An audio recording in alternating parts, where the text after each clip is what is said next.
Good morning বন্ধুরা, কেমন আছেন সবাই? আজকে বুধবার, সকালবেলা ঘুম থেকে উঠে পড়ে সব কাজ সেরে নিয়েছি।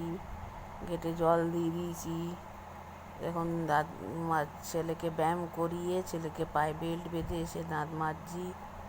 দাঁত মেজে চা খাবো না, দাঁত মেজে চা মুখ ভালো করে জল টল দিয়ে ঠাকুরকে আহ্নিক দেবো। দিয়ে তারপরে ছেলেকে পায়ে বেল্ট বেঁধে শুয়ে রেখে দিয়েছি। এবার খুলে দেবো, অনেক বেলা হয়ে গেছে। ওর বাবা আস্তে আস্তে খুলে দিচ্ছে।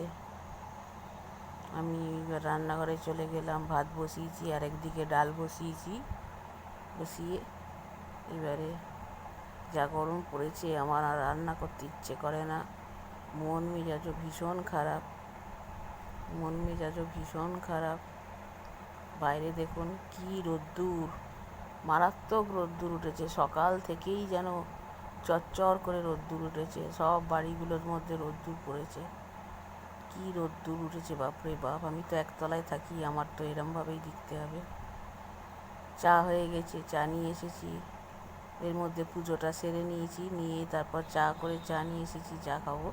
আমি সকালে ঠাকুরকে জল না দিয়ে চা খাই না, আর ঠাকুরকে জল দিয়ে দিয়েছি, দিয়ে এবার চা খাচ্ছি।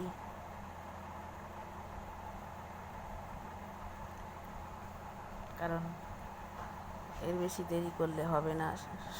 9:30 পৌনে 10টায় সব অফিসের স্কুলের ভাত দিতে হয়।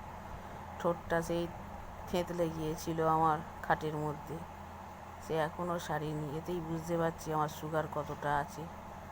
আজকের রান্না বান্না এই করেছি, অফিসের ভাত বেড়েছি, মেয়ের টিফিন করেছি, আর ছেলের জন্য ভাত মেখেছি। খাওয়াতে যাব, বসে টিভির ঘরে বসে বসে ওরা খায়, টিভি দেখতে দেখতে। এই মেয়ে খাচ্ছে নিজে হাতে, স্কুলে যাবে।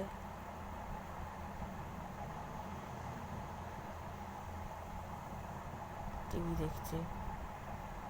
আজ আমার মনটা ভীষণ খারাপ। কালকে ওর বাবা হসপিটালে গিয়েছিল, ওর বাবার অপারেশন হবে, কিন্তু আমি তো ভয়ে সেদ্ধ হয়ে যাচ্ছি। ভীষণ আতঙ্কে রয়েছি, জানি না কি হবে। অপারেশন কোনো দিন হসপিটালে এক রাত্রি থাকেনি, এখনও কোনো দিন হসপিটালে যেতে হয়নি। আজ এমন একটা অসুবিধা তৈরি হলো যে হসপিটালে থাকতে হবে, অপারেশন করতে হবে। তারপর অপারেশনের পর সেটা কী অবস্থায় দাঁড়াবে, সেই চিন্তায় আমি পাগল হয়ে যাচ্ছি। কেউ বুঝবে না। লোকের কাছে গল্প করে কি লাভ আছে? কোনো লাভ নেই। ভেতরটা আমার কী অবস্থা হচ্ছে, আমি শুধু ভাবছি অপারেশনটার পরে কি হবে। অপারেশনটার পরে কি হবে?